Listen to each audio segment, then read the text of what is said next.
Hai teman-teman. Sekarang kita akan ke Denpasar. Main ke sana. Saya ingin banget ngeliat lapangan puputan, tempat terjadinya perang puputan zaman dulu tahun 1906. Ingat yang peristiwa Sanur yang mereka mendarat di sana? Nah, ini ada hubungannya. Saya jadi penasaran. Kita ke sana sekarang yuk. Nah, tapi sekali ini kita terbang aja yuk. Impossible! Kita keluar. Kalau di sini nanti mentok, kejeduk di atap. Yuk kita keluar. Yuk. Ready, go! Sampai deh. Teman, kita sudah sampai di Pura Agung Jagatnata.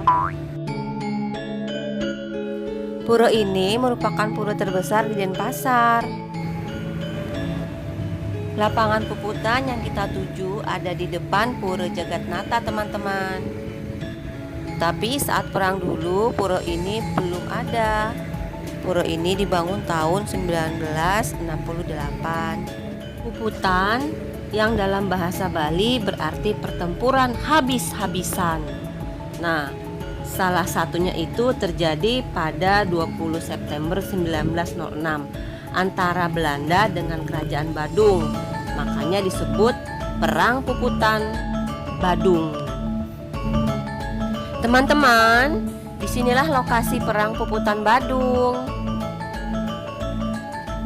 Kalau untuk sekarang ini, lapangan puputan banyak fasilitasnya, teman-teman.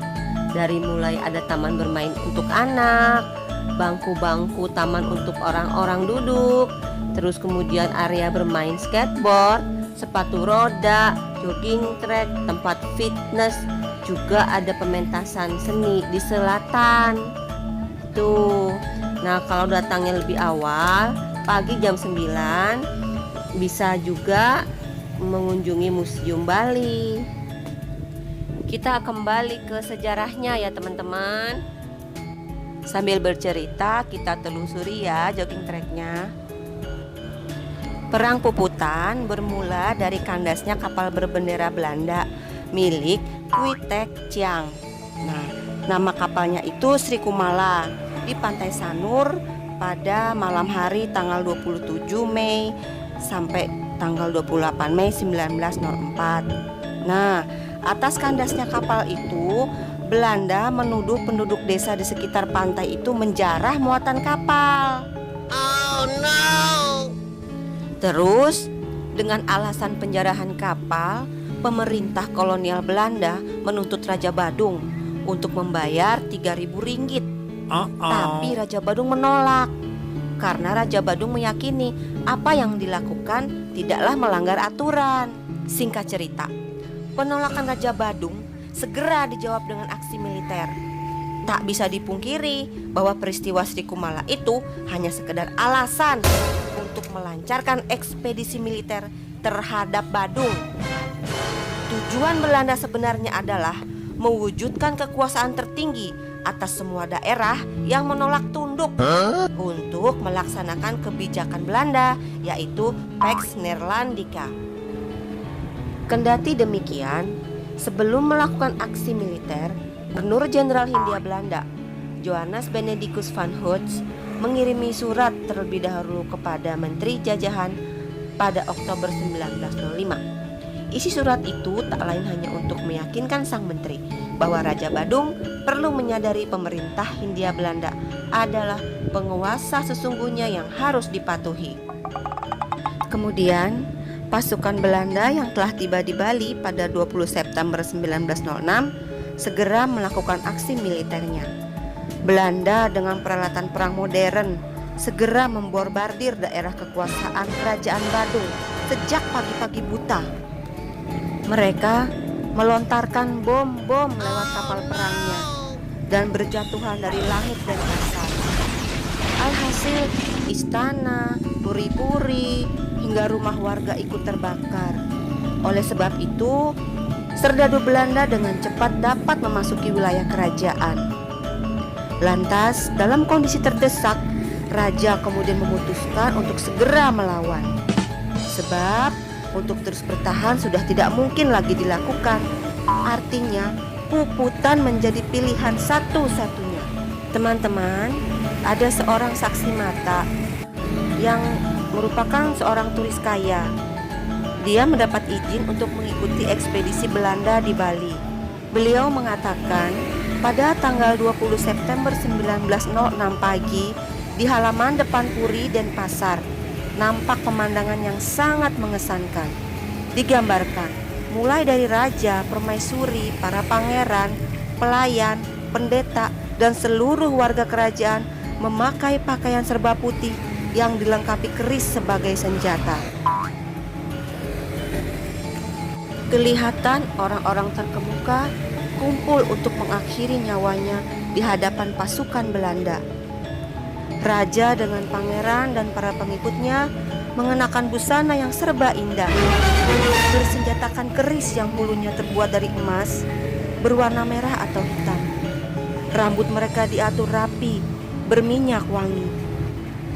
Tidak hanya itu teman-teman, para wanita mengenakan pakaian mereka yang paling indah dan semuanya berselendang putih. Raja lalu memerintahkan agar Puri dibakar dan semua yang dapat dirusak supaya segera dihancurkan. Rombongan raja terus bergerak sampai akhirnya mereka bertemu dengan pasukan infanteri dari batalion ke-11. Kala itu mereka dipisahkan oleh sebidang tanah lapang. Saat pasukan Belanda memerintahkan agar tidak bergerak, yang didapat malah sebaliknya. Rombongan raja bergerak cepat ke depan dan akhirnya berlari menuju kubu lawan. Karena itu, pasukan Belanda melepas tembakan pertama. Di antara mereka yang gugur pertama adalah Raja Badung. Namun bukannya mundur, perlawanan makin deras. Mereka kemudian mencoba menyerang sampai akhirnya dibredel oleh peluru. Para prajurit Bali yang luka ringan pun menikam sampai mati rekan-rekan mereka yang luka-luka berat. Sedangkan kaum wanita mencoba membuka dada untuk mengakhiri hidupnya. Sampai-sampai beberapa wanita bahkan melemparkan uang emas kepada para sekutu Belanda sebagai bentuk upah untuk kematian mereka. Setiap kali satu deret manusia tumbang tersapu peluru, segera terbentuk lapisan lain di belakang mereka, meneruskan maju menyambung maut.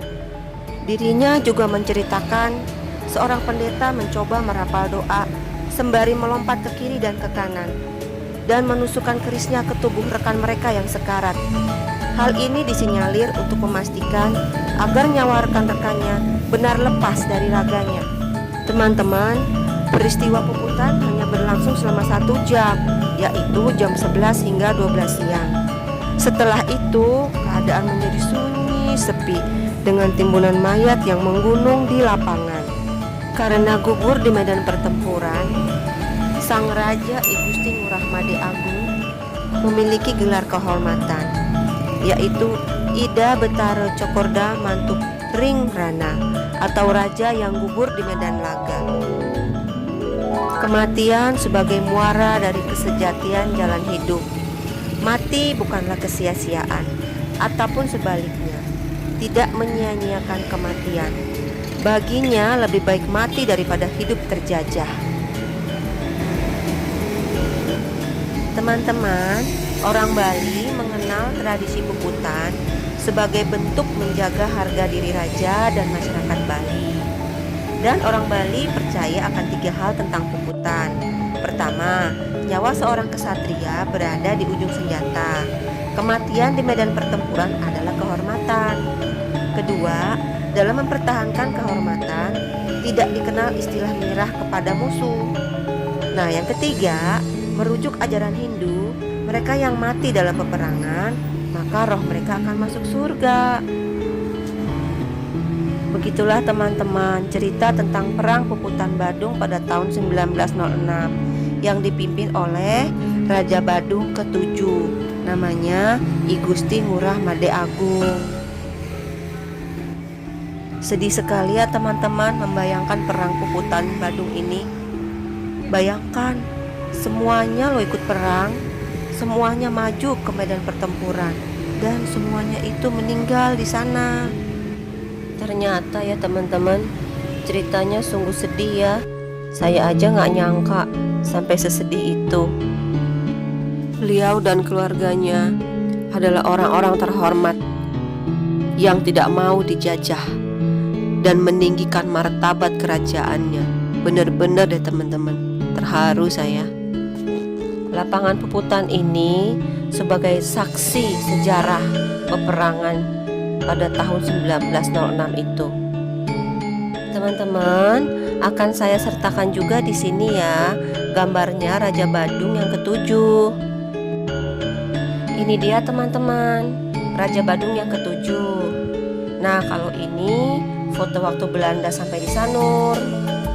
Nah, yang ini adalah duplikat dari istana yang hancur itu.